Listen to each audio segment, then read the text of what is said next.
this is Alan from Pittsburgh Music Magazine. I'm here with Michael and DJ from Vampires Everywhere. How are you guys? Good, man. How are you? How are you? Good. How was Westchester last night? It's fun. Yeah. Rad time. Philly's always a kind of a good vibe, right?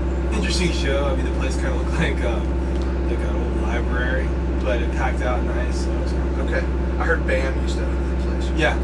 He's on tour right now. He still does, yeah. Yeah, well, he was just here last week. For real? Yeah, we Really? just hung out with him last week. That's awesome. He's a pretty nice guy. Did you watch his thing? His video? Yeah. Yeah, I asked him about it. Yeah. I was like, what's with you, like, pissing in your mouth? He's like, it's just salty. It's no big deal. I'm like, oh, I never tried it. I'm sorry. It's revival. He's done a lot worse. So, I listened to you guys on your debut record, and I saw you guys on Warped, and I actually met you briefly, and I became like intrigued. But listening to the sophomore record, I was like, oh, like, now I'm hooked. What sent you into that more raw direction? You know, we were getting a lot of heat from the first record. We had a different lineup. It wasn't really what we wanted to do. We had producers pulling us one way. They wanted more of an active rock thing from us. At that point in time, I said, what is active rock? I wasn't even sure what the hell that was at the time. So it kind of got a clusterfuck of what we were really going. When he came into the band, he brought more of a Pantera feel to him. I have a big industrial thing, with me, with Rammstein, Zombie and stuff. So we kind of came together and go, we'll write a middle finger up record. We're not looking for melody.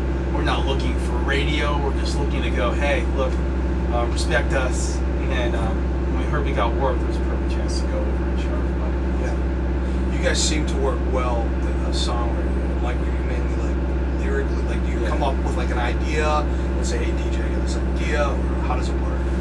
Either way, really, right? I mean, like, I write riffs, he'll go off of them. He write lyrics, he'll write lyrics, like, I'll go off of them. It's kind of just like give or take, like, we both just kind of work off of each other.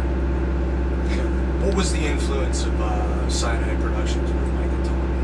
And how did that influence, like, what you came to them with, and how did it morph into what we ended up hearing?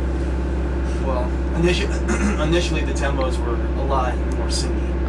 We had like, when we showed them initially to the Century Media, they were like, oh, it's so freaking stoked, because we're like, well, you might need something here for radio, you know what I mean? And we weren't aiming for that, but they were like amped. When we brought it to them, they wanted more of a harder, darker feel to it. We didn't have much time in the record, we didn't have much budget on it, but they did what they could do on it, which was bring more of a harder feel. I mean, they're good guys. No, they're amazing guys. Good. So I think more or less it was like they were more into the aggressive type of rock. Yeah. So they changed it from more of a singing melodic thing to more of a harder record. Are you happy with that? It came out cool. I mean, I think more or less they kind of had, like, they thought they knew what we wanted, but it was actually not what we wanted.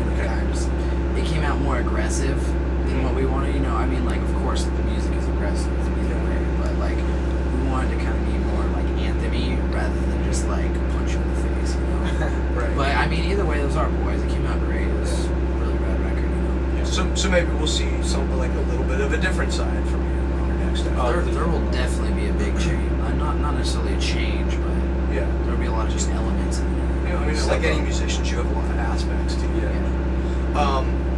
So, I watched a lot of your videos and everything. Of course, there's a lot of ass clowns on YouTube who make comments who don't have a lot of musical knowledge or appreciation of just everything in music. It's cool. Like, I just love music, period. You know what I mean? And they just love to rip on things. The obvious influence you have, is, of course, they're like, oh, they're ripping off Marilyn Manson.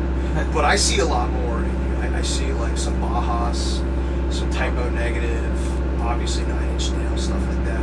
I don't know if I'm right with any of that stuff. That actually is like, I mean, I'm an old guy, so that's the kind of stuff I hear. I mean, in certain aspects, that's There's some other stuff in there. Can you tell me some of your other influences that you're really into?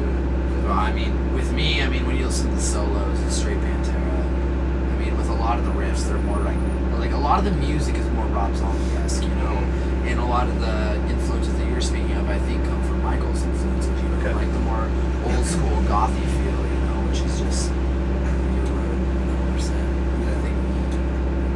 I think we were aiming for that. I mean, to be honest with you, we were tired of metalcore. I mean, I'm not the only one who said it. I kind of felt good yesterday because I saw August Burns Red posted something yesterday. The metalcore is dead, and I was like, oh fuck yeah. But it's like, you know, the wave comes and it goes, and you know, 90s was where it was at for me, man. That was a great year for rock and roll, I think, and it revolutionized a lot for me. So I don't. So, you know, some people would say, oh, you know, these guys are a ripoff. What would you say to those people that are kind of uneducated about the progression of rock music? Sure. Have you heard Alice Cooper? Yeah. You know, I mean, if they don't know who Alice Cooper is and they love Marilyn Manson, it's kind of an insult. So I don't take it to heart. I mean, you got these 16, 17-year-old kids that know one thing. You wear makeup, you wear black, you're Marilyn Manson. I can't take it to heart anymore. And then, you know, you argue with them all day online. It's just beating it apart. Yeah, I love that answer. You know, someone says you're a ripoff, I'll go, what's your favorite band? Yeah. That we're pretty much Devil Wears Prada. Asking Alexandria. It's like, all right. It's like, man. you don't know music, man. Yeah. Nothing against those bands, but it is what it is. Sure. There's a history to everything. You have to discover that. Our influences come from such a vast, you know, variety of just like different stuff. Kids don't get it. Yeah. Michael, I read a lot of things in the media.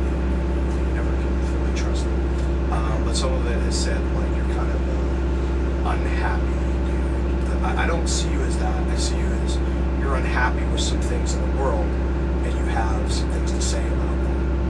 Am I on the right track with that? Yeah, no, for sure. I mean, I'm not a massive depressive, no, for sure. I blame the music industry, more or less. I mean, I had a fun childhood for the most part. So it's just the music industry is backstabbing over and over. Most of the time, it's just the people that are in it, not music itself. You know, every band has its flaw, and if you look how the music industry is going now, it's an in-and-out business. How many bands do you know that have the same members? What, Newfound Glory? I mean, we just toured them, so they have the same members. So, I mean, like, so I understand, but like, no, man, it's a thing where your best friend that you trust more than life itself will just stab you in the fucking back, marry a porn star, and just, you know, delve into meth. I mean, honestly, like, it's one of those things you're like, you just went out to Christmas dinner with my mother. You know what I mean? It's like, and then you just get 12 years of that I've been doing it, so you get a chip on your shoulder, man, and you start reading people, and you start looking at the scene, and you're kind of just like, you know, and that's where I'm at with it. On another big end of it, I mean, if you ever go out to a concert nowadays, when's the last time you saw anybody doing a show? I mean, when's the last time you saw anybody even grin at you? I mean, all these bands, besides the hopping up and down, I mean, there's really nothing to see.